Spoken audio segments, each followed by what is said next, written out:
Good morning, folks. This is Scott. Today is the 8th day of June 2019. It is early in the morning on a Saturday, about 6:30. And there's Bo.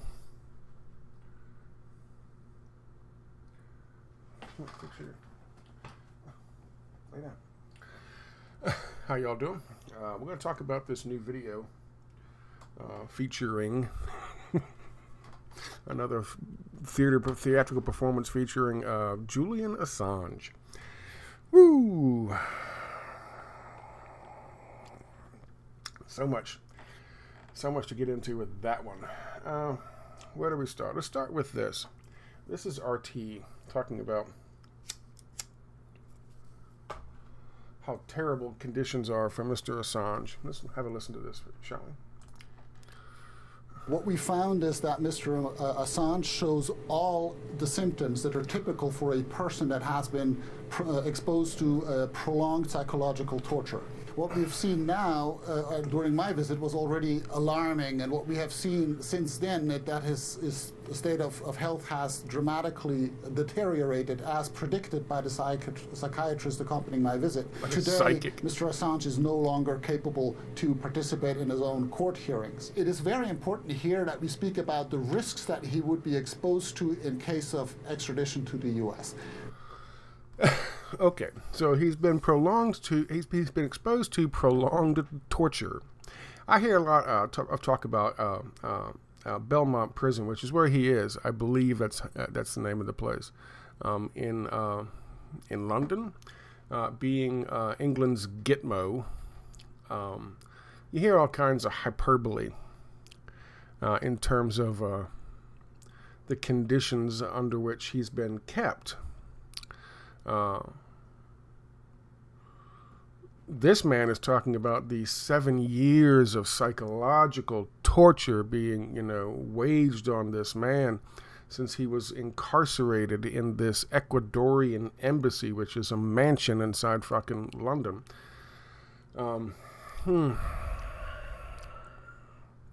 First of all, let's remember, if he was actually there, and staying there, which is highly unlikely. But if he was actually there and staying there, he was there by choice. He was there because he was fleeing prosecution for supposedly rape allegations. And then I don't know what exactly they wanted to prosecute him for. They wanted to bring him in and detain him for jumping bail. He got 230-some thousand euros or pounds donated by people who were his fans, and he gave that money up because, hell, it wasn't his money, and went and hung out in the fucking Ecuadorian embassy for 7 years, supposedly. Where they, by the way,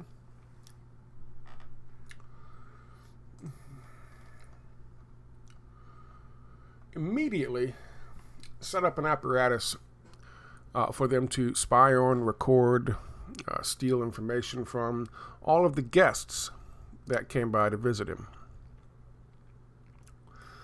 This was revealed last year in May.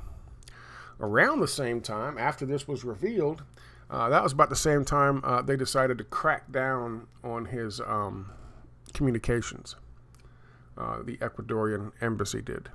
The Ecuadorian government did.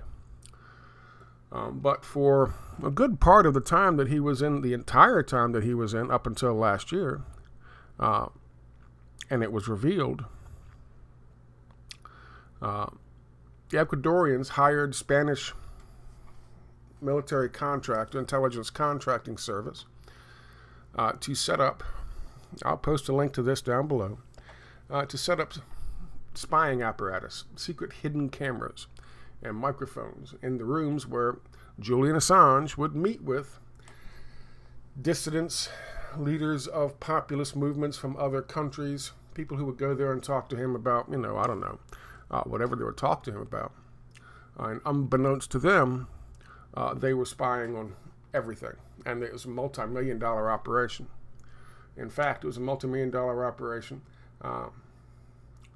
This is the nice apartment. It was 2,800 pounds a month, right around the corner, for the team that was spying on him, and that's where they would live during their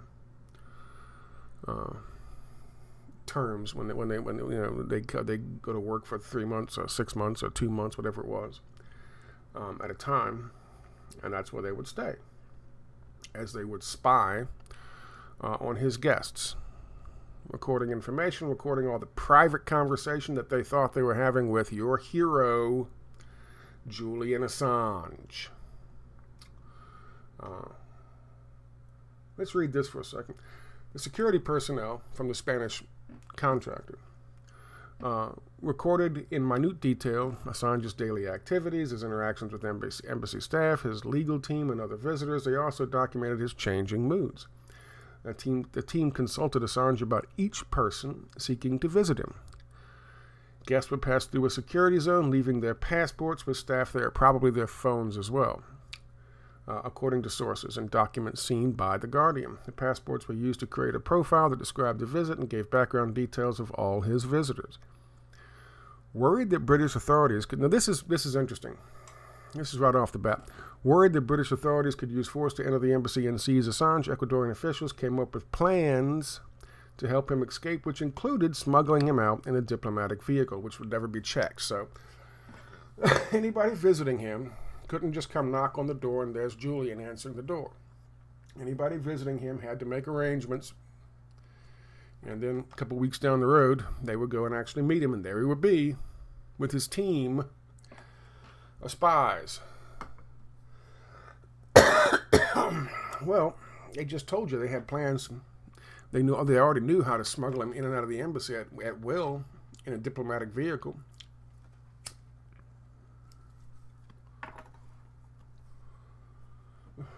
You can put 2 and 2 together, can't you? Anyway, so this is what he was doing for 7 years. This is the torture. This is what this guy was calling torture. Living in this embassy. And then, once this article came out, they had nobody was going to go talk to him. No leaders from populist movements in other countries, no dissidents, no unionists, whatever the hell. Nobody with any kind of, inside information. Nobody would go talk to him.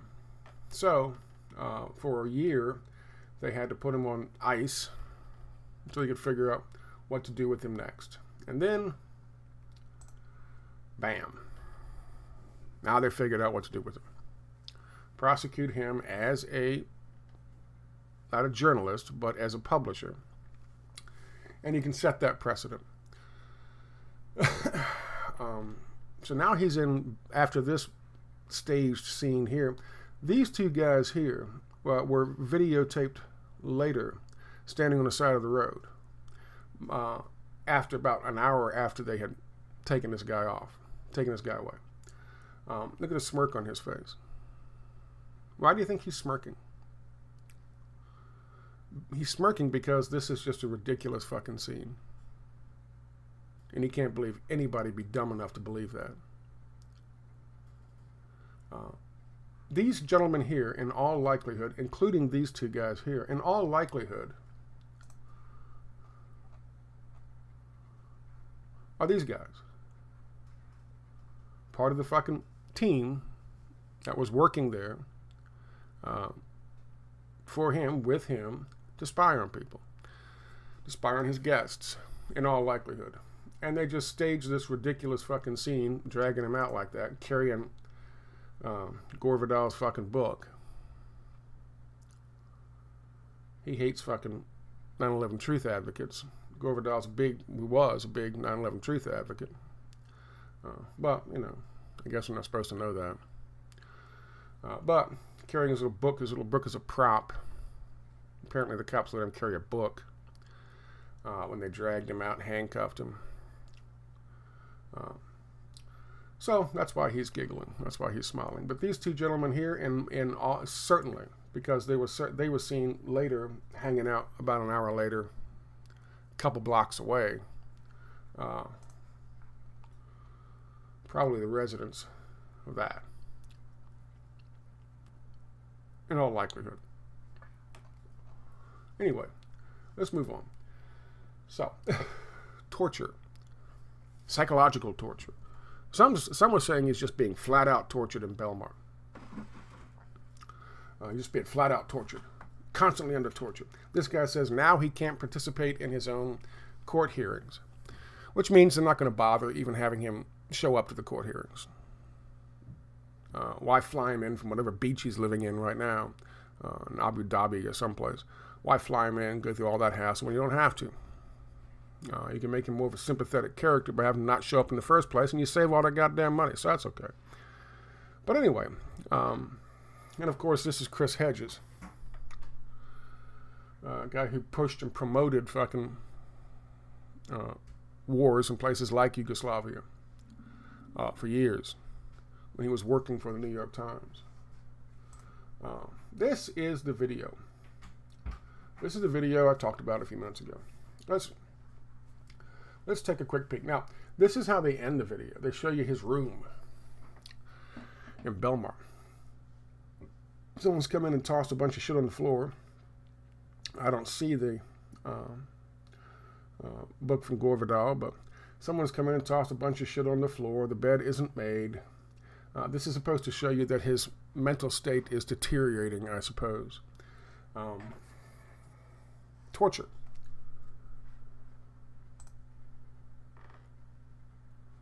That's Abu Ghraib. That's torture. That's psychological torture. That's psychological torture. That is physical and psychological torture. That is psychological torture. We have a lot of examples of what psychological torture is. You can go to Gitmo. People said this is Belmarsh, the Gitmo of England's Gitmo. That's Gitmo.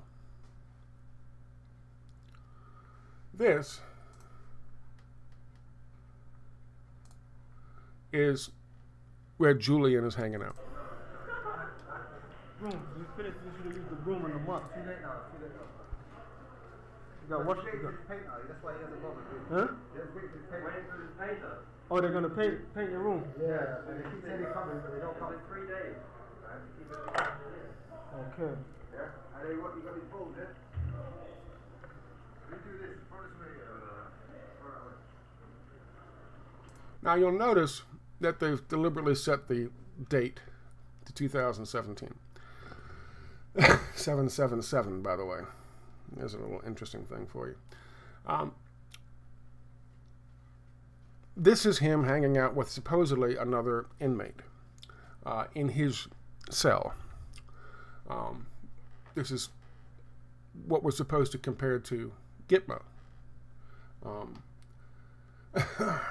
As you can see, what they've done with the date is they've changed the date like this. They've deliberately set the date to be 7/7/17 because they don't want it to reflect a specific time when he's of this mental state. For legal purposes, they don't want to set that, so they leave this as a nebulous. Who knows exactly what date it is, right? That's done on purpose. Supposedly, Rupley has gotten a hold of a video that was shot supposedly by an inmate. Now remember, he is supposed to be in London's Gitmo, England's Gitmo, the highest security facility they have. Here they are walking around, guys wearing jeans with pockets. They're apparently free to move about and interact with each other and visit each other's cells, and one of them has a fucking cell phone. I'm not entirely sure how secure any of that is. When you have somebody on high, at least I know in the United States, when you have somebody on high security, they're usually on lockdown 23 hours a day. They might be able to talk to somebody in the cell next to them. But they don't get out of their fucking cells. They don't go hang out in the day room. I'll show you that in a second. But let's watch a little more of this. Him hanging out. He's shaved. He's got his little beard growing back, I guess. He's got a haircut going. Also notice that his room is sparse. There's nothing on it. This is a prisoner in, I don't know if it's Belmarsh or not. One of these has a photograph of a chair that's similar, and the window style is similar to what was found in his. But you'll notice these guys are, this is supposedly England. These people all have somewhat made themselves more comfortable. He's got actually clothes hanging up in his thing. They've made the beds, they got sheets, they got a blanket, they got pillows. There's none of this for him, just some stupid fucking blanket tossed in the middle of the fucking bed. There's no clothes hanging up. He explained right off the bat.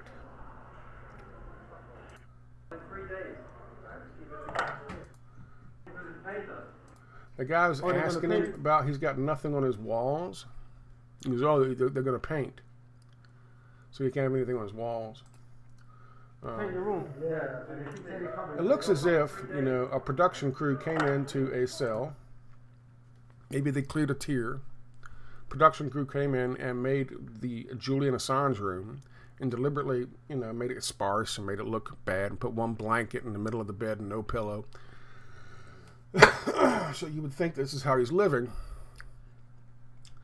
But there's nothing on the walls. Okay.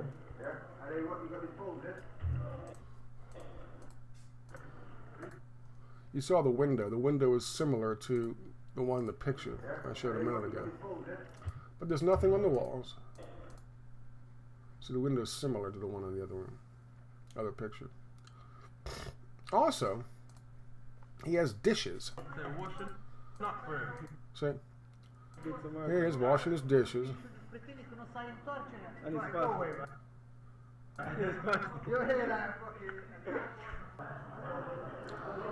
Now, this is another interesting exchange.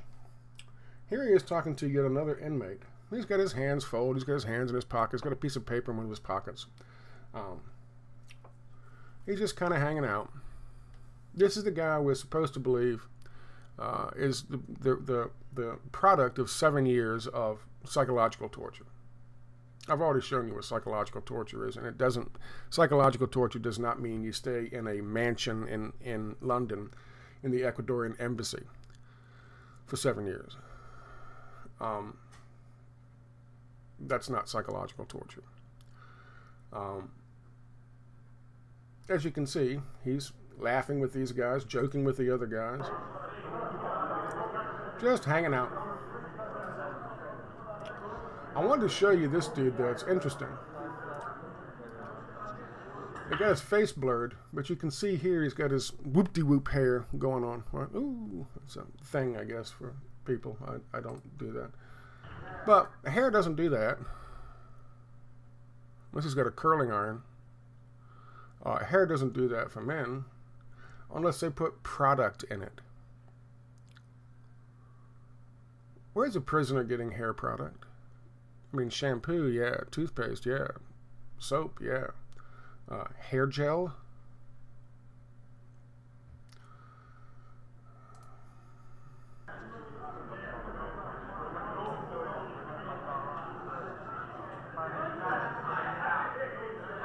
Remember, of course, this is a high security, maximum security prison. And this guy's got a cell phone. He's recording. Without a doubt, their single most highest profile prisoner, who, by the way, is easily shankable right now by anybody in this facility. Easily.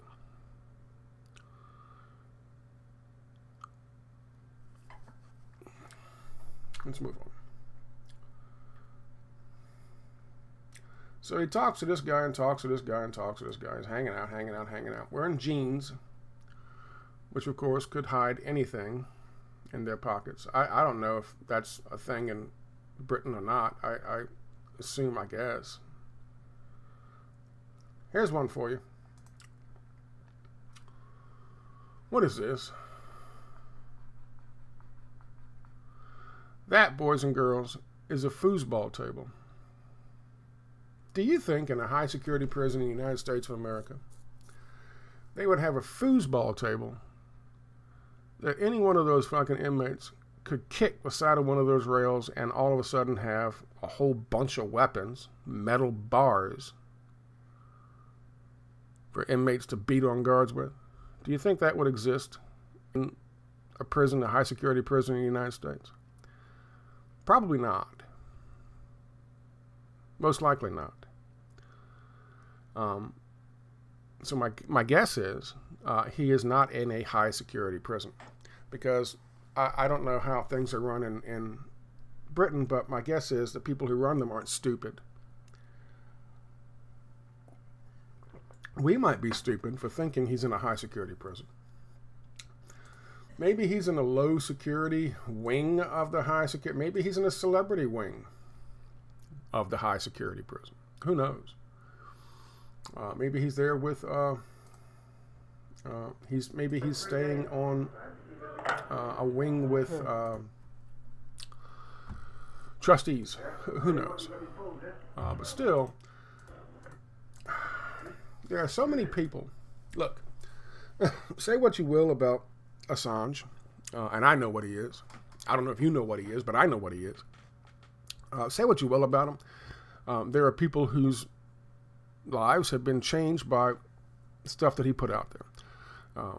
We talk about, everything he said was true, and oh my God, that's the only reason he's fucking. That's the only reason that they're going after him, because everything he said was true.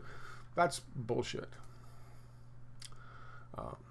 2010, they released some State Department cables and ran around, and the story was the BBC, the New York Times, and the Washington Post, and the Sandinista government was completely funded by illegal drug trade, which is a complete and total lie.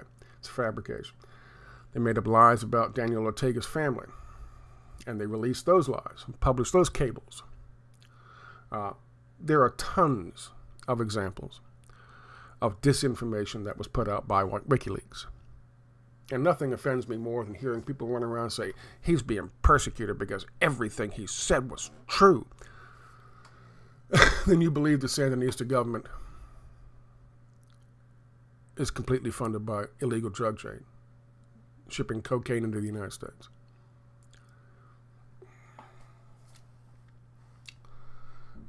No, that's not true. So, that's the homeless guy knocking on my fucking door. I'll post links to this stuff down below. You can take a look at it. You can watch the video yourself. You can come to your own conclusions about it. They say he looks emaciated. He looks the same fucking, he's the same fucking size he is in this. People are just out of their minds when it comes to the cult of Assange. This is not a fucking high security prison, and if it is, he's not in the fucking high security wing. He's certainly not being treated like somebody who could easily be a target, like I was trying to say before. Even if those are fucking trustees, it would be nothing for that guy with the fucking cell phone to make a phone call and get, 50,000 pounds deposited in his wife's fucking account for shanking the guy. And maybe Hillary Clinton's the one paying it. Who knows? But that's not how you handle a high-value, high-profile target in a maximum security prison. So I don't know what this is supposed to fucking show. I don't know what this is supposed to fucking mean. I guess it's supposed to feel sorry for him. The homeless guy is banging on the door now, so I gotta go. But I thank you very much for your time. I'll leave this stuff. You can take a look at it yourself. Okay?